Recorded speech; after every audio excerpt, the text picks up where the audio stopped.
हरे कृष्णा, राधे राधे। भगवान ने जब छठे वर्ष की आयु में प्रवेश किया तब एक दिन भगवान माता यशोदा से बोले, मैया अब हम बड़े हो गए हैं। मैया यशोदा बोली, अच्छा लल्ला, तुम अब बड़े हो गए हो तो बताओ क्या करें। भगवान ने कहा, अब हम बछड़े नहीं चराएंगे, अब हम गाय चराएंगे। मैया ने कहा, ठीक है, बाबा से पूछ लेना। मैया के इतना कहते ही भगवान झट से नंद बाबा के पास पहुंचने के लिए पहुंच गए। बाबा ने कहा, लाला, अभी तुम छोटे हो, अभी तुम बछड़े ही चराओ, बड़े होकर गाय चराना।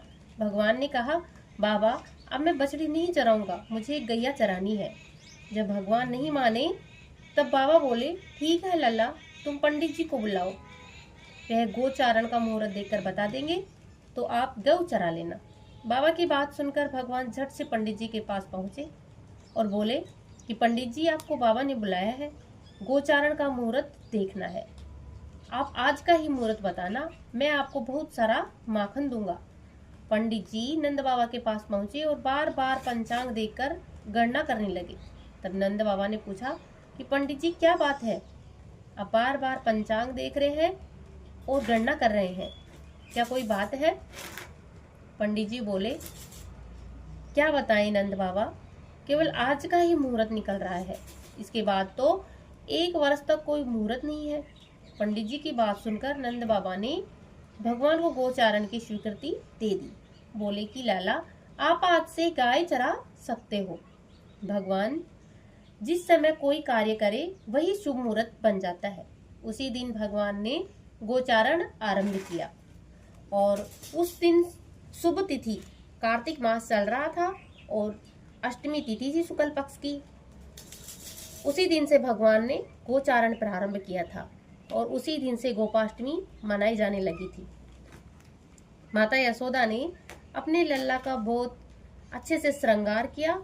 अच्छे से साज श्रृंगार करके जैसे ही उनके पैरों में जूती पहनाने लगी तो लल्ला ने मना कर दिया कि मैया, मुझे जूती नहीं पहननी है, और बोले कि मैया, यदि मेरी जूतियां नहीं पहनूं तो आप उनको पहनाओ कि गाय पहनती हैं क्या, आप उनको भी ये जूती पहना सकती हैं, यदि पहना सकती हैं तो आप उनको पहना दो।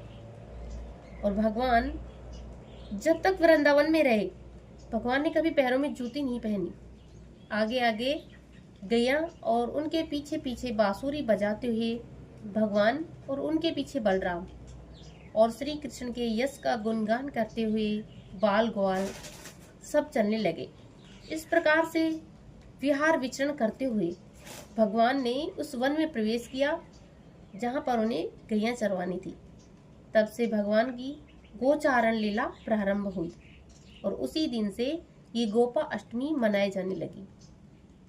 जब भगवान गौ चराते हुए वृंदावन जाते तब उनके चरणों से वृंदावन की भूमि अत्यंत पावन हो जाती।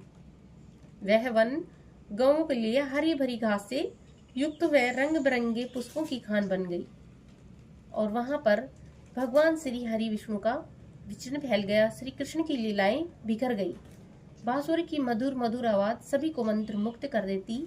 सभी जानवरों को, इंसानों को, सभी को भगवान के मधुर मधुर भजन बांसुरी से सुनते और गैया पूरे दिन भर भगवान चराते। इसी प्रकार से भगवान उस दिन से गाय चराने लगे।